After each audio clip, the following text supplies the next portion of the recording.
Production of Real Ag is made possible in part by an underwriting grant from the Kansas Soybean Commission, the Soybean Checkoff, progress powered by farmers. I keep reading about engineered corn, but I don't know what that means. Spring water, purified water, what's the difference? Is imported beef safe for my family? Consumers want to know the facts about the products they buy. That's where Real Ag comes in. From plant to plant and from pasture to plate, Kyle Bauer and the Real Ag crew find the facts to help you sort the truth and help you understand Real Ag. Now here's your host, Kyle Bauer. How do you make enough food to feed everyone, keep it of high enough quality, and meet the needs and expectations of people around the world? Food science is our topic tonight on Real Ag.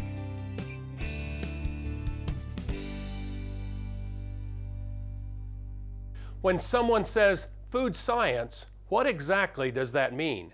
Food science is applying the physical and biological and chemical sciences to actually what food is, maybe how it deteriorates or how we can give it a longer shelf life, even into how we process different foods. It's all the basic and applied sciences that go into the production, processing, preservation of food. So that would include things like chemistry, studying the components of a food product, engineering, and even consumer acceptability, sensory, and food marketing. So a definition of food science, it's really hard to get like one simple definition.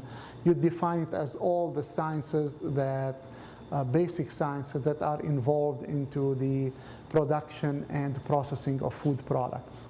The concept of science and the scientific method is applied in all disciplines. And I mean, it was defined years ago where scientific method is based on observing, let's say, a series of events or facts, and then you formulate a theory based on these observations, and then you have a hypothesis, and you try to prove that hypothesis with experimentations, and you reach that conclusion. So I think people think of science a lot now when they start to think about molecules and bacteria, which is true. This is what the science, definitely science, but there are a lot of parallel sciences that we don't see much. Food science discipline has gotten bigger, a lot bigger, and it has been a lot more recognized. I noticed the last 21 years I've been at K-State how much our program has expanded, how much we're in the news, how much research we do. So, I mean, not a single day goes by on every single media outlet you find some stories about food, and a lot of these stories now are relating to the science of the food, whether it has to do with safety, nutrition, new food products out on the market. The main disciplines involved in food science, we kind of divide them into food chemistry, food safety or food microbiology, food engineering.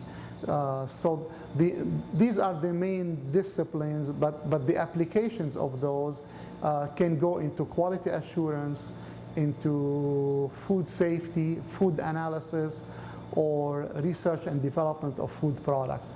My favorite is the research and development, because this is one area where you put all of these together. And the class we teach in what we call R&D of food products, it's what we call a capstone course for our seniors who have to take it, because this is where we bring all these sciences together and they are used into the knowledge to develop a new food products to put on the market.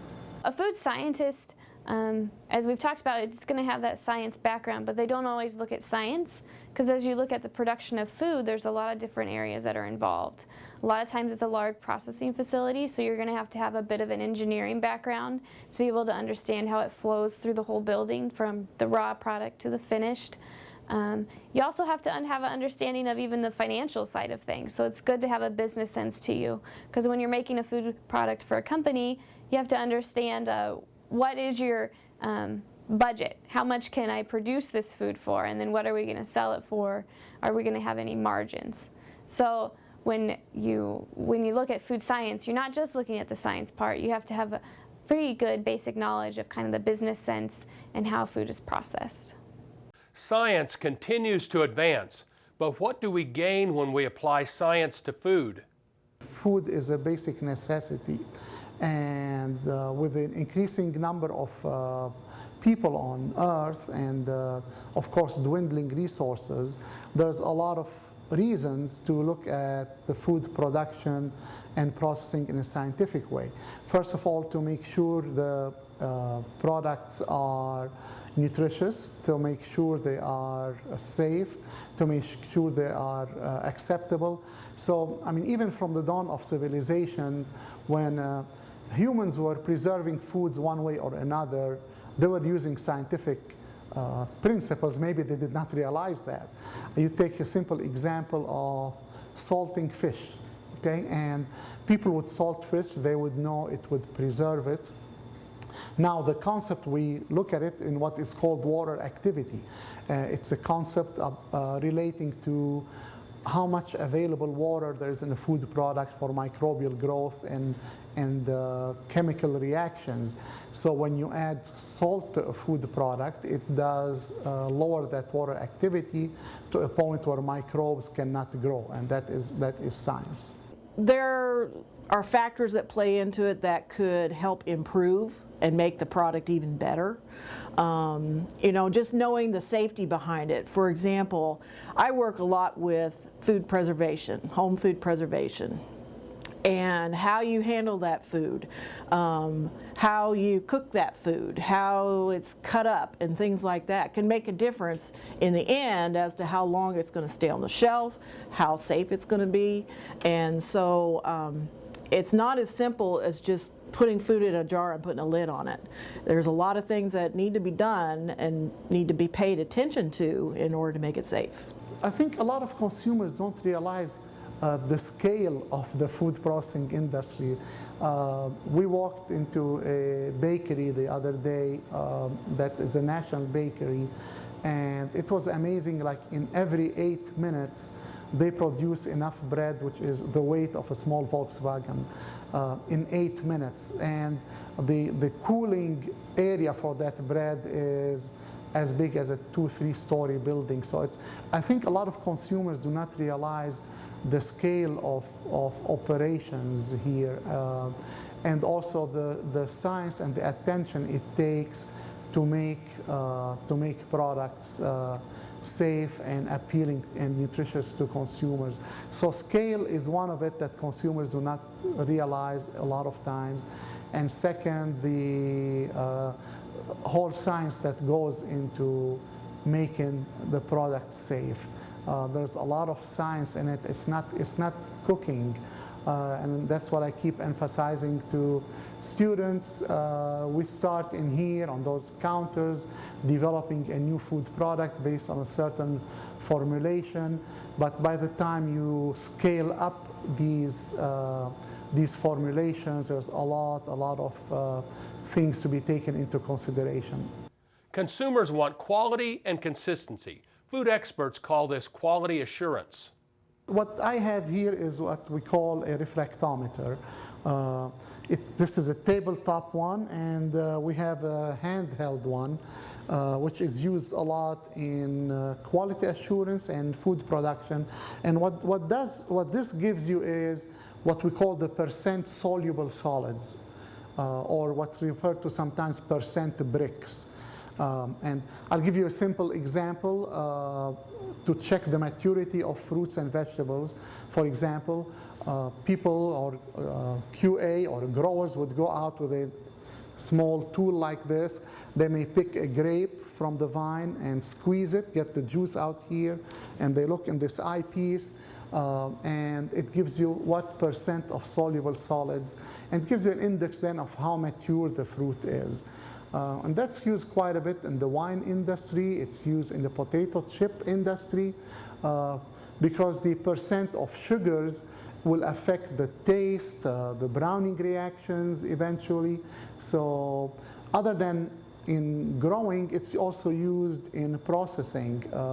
If you make a syrup or a jam and jelly, and there are first what we call standards of identity that the government tells you what % soluble solids have to be in a certain product. Plus, it's a way to make sure your quality is maintained in every batch. One of the biggest challenges currently in the food industry is consumer perceptions and consumer demand. So you have on the one hand consumers wanting more healthy products. So they want a lower fat, let's say, lower sugar, they want their antioxidants in there, and they're expecting the same quality. They want it all natural, and so which means they don't want preservatives, but they want it to look and last the same as a product that would have preservatives.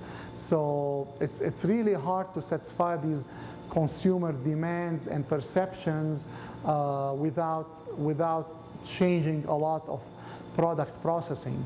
One example, when trans fats were starting to be removed from food products, well, trans fats were used because they are stable. And you take them out, you start putting some unsaturated fats, you will start getting rancid flavors. And to counter that, then we had to put some antioxidants. Well, consumers did not want antioxidants, so we had to go to a natural antioxidant, which is tocopherols or vitamin E, which may not work as well as synthetic antioxidants. So I think the hardest part that consumers don't see is how to meet all their expectations, how far do you have to go in a product and still manufacture it that is appealing and good consistent quality. And by consistent, I don't mean always high quality. You have a lot of brands out there, let's take generic brands for example, where the quality may be what we may define as medium quality, let's say. However, it's so consistent that it takes a lot of science to make sure you have the same moisture content, the same color, the same texture, the same taste from batch to batch. So because consumers are not very forgiving when it comes to surprises in their food. Which when we talk quality assurance is we're making sure that food is safe and also that it's going to be coming out as they produce it the same every time. I mean, when you go buy a loaf of bread from the store, you want to make sure that it looks the same every time, that it's the same length, that your slices are even and they're not thinner at the top and thicker at the bottom. And so a quality assurance position would look more at the consistent quality as it's coming out. One of the main aspects of quality assurance is sensory analysis.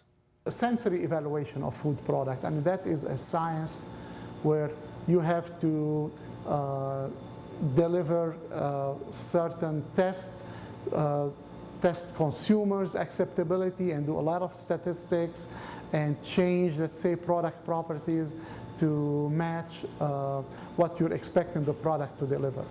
Sensory analysis used to be called, or still in some areas called organoleptic, looking at organoleptic properties, so dealing with the senses of sight, smell, touch, and taste. In a lot of my research here, I'm working a lot on gluten-free products, and other than testing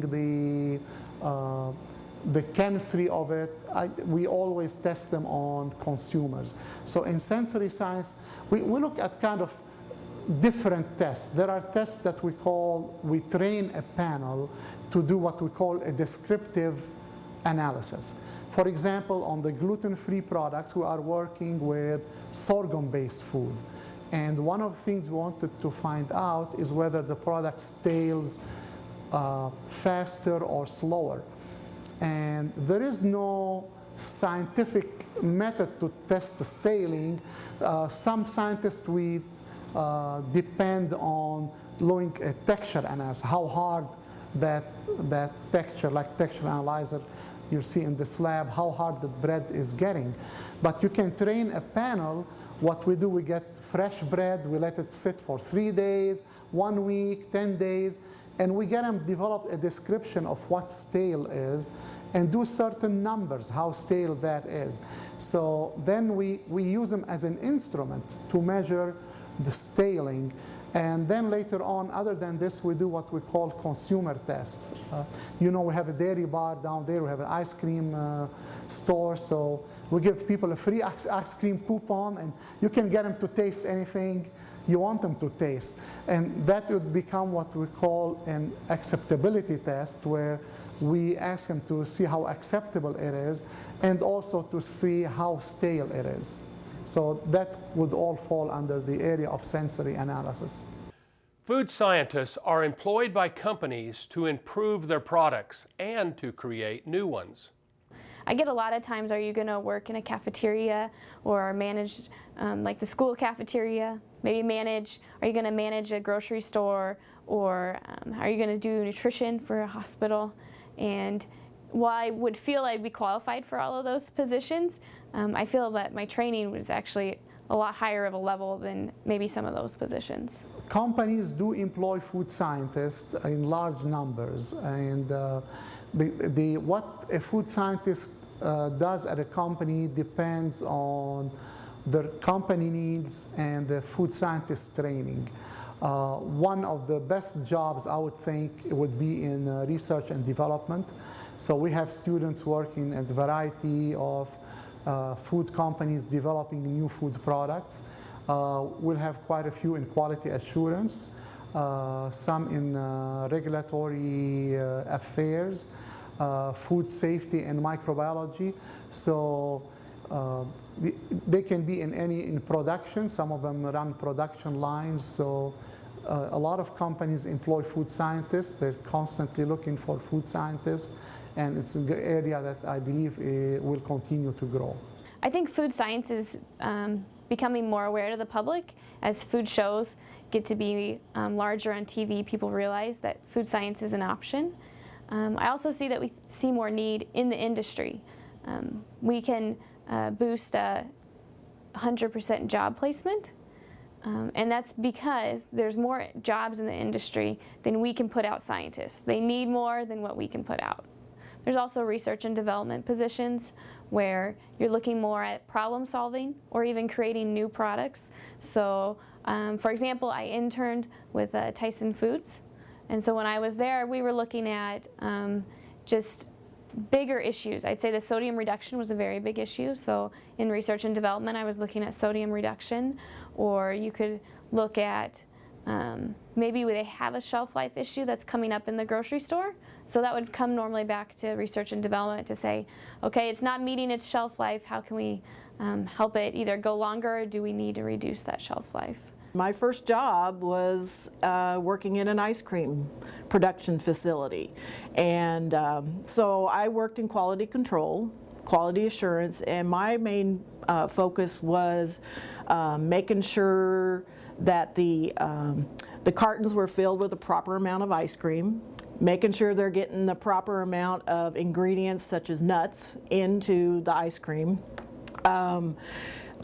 Testing the ice cream mix itself. Whenever they made a big batch of ice cream mix, I'd have to test it and make sure it's got the proper amount of butter fat and so on. You know, the ingredients are in proper mixture. And throughout the whole process, we always did microbial tests just to make sure that things are being cleaned right. There wasn't any points along the way where contamination has occurred. I also worked in a charcoal manufacturing plant. Now, you wouldn't think of that as really being a food production, but it relates to food. You're still mixing ingredients together and making briquettes, but also, you know, you use those charcoal briquettes to cook your food. So you want it to burn, you want it to get good and hot, and so it had to have a proper amount of ingredients in it also. I took over this job in 2000. And I answer a lot of food questions, and it's a wide variety, from food safety to food preparation, how ingredients work, what could I substitute for something else, as an example. Food preservation, home food preservation is a big part of my job right now, and teaching about the proper ways to can food and to make it safe, so it's safe to eat during the winter time or whenever it's going to be eaten. I also teach food safety, especially with our restaurants and food service folks. I help teach a ServSafe program that's in conjunction with the Kansas Restaurant Association. And so across the state we hold classes for food service individuals to come, and we teach them about food safety in a restaurant situation, and help keep them out of trouble too. The government has a role in food science as well. The government is involved in food science in many different aspects. Mostly it is legislation. So if you start at the growing of food products, there's a lot of regulations in what you can and cannot apply to a certain crop in terms of pesticides, fertilizers, and so on. And that is legislated by government or government agencies. You go into warehousing and processing, and there are a lot of regulations within, especially the processing area, where regulations to ensure what we call health safeguards, the product is safe, and second, what we call economic safeguards, that the consumer is getting what he or she is paying for. And then there's legislation that goes later on all the way to the consumer in terms of labeling of food products with the ingredient legends, with the nutrition information. So that's how the government is involved in different parts of the process. The government also does employ food scientists, again, whether in FDA, Food and Drug Administration, state health inspectors, the United States Department of Agriculture, they do employ a lot of food scientists also. Food science is a field that continues to expand, and new scientists are always needed. Well, first of all, to become a food scientist, hopefully people are interested in food and they're interested in science. So, and we're getting a lot of people now, a lot of applicants and high school kids who are interested in that. So they can enroll at a university that offers a food science program. Food science is obviously a very science-based curriculum, as we would look at. So coming here on campus, I'd say make sure in high school you took science classes if you're interested in food science. And then when you get here on campus, you're going to be taking a lot of science classes. We do have two options here. Most people do have two options. You can focus more on the business side if you'd like, or the actual more production side. However, both are going to be very science-based because we're working with a natural material, and you need to have an understanding of that. So that's what our curriculum, both sides, is very science-based. And then you kind of specialize in food. And a lot of times then you can specialize in the food area that you'd like to specialize in, whether it's a commodity or if it's an area, say, maybe I want to look more at the chemical side, or I want to look more at the microbiological or food safety side. You can kind of choose which area you want to go into. And then I'd say coming out, depending on your degree level, kind of starts where you start with your jobs. If you're coming out with a bachelor's degree, I'd say, look, you're probably going to be looking more at the quality assurance level or maybe regulation. You can find some research and development jobs, but a lot of times they want you to have a little bit more experience, and that experience could even come from a graduate degree. So getting a master's or a PhD gives you more of that research base and makes you more competitive for maybe the research and development positions out there. The job market for the food scientists over the years has been incredible. With the current economy, there have been some issues. It's been a little bit, let's say, not as easy to place students. But in the past, we've always had students leave having 2-3 job offers. Even now, most students are getting jobs immediately. Some may take a little bit more looking. If they're interested in certain area to work with, then it may take them a little bit longer to find a job. The food industry, as everything else is, it's becoming very global also. And so a lot of the big corporations in the U.S. Also produce food for other countries and nationalities. So it's definitely very global, and if you're interested in a job that can allow you to travel, it's definitely a possibility through the food science area, and you can even have a better understanding of some different cultures. That wraps it up for this episode of Real Ag. We hope that the information presented here today gives you a better understanding of this very important field. On behalf of the Real Ag crew, I'm Kyle Bauer, helping you sort the truth and helping you understand Real Ag. Production of Real Ag is made possible in part by an underwriting grant from the Kansas Soybean Commission, the Soybean Checkoff, progress powered by farmers.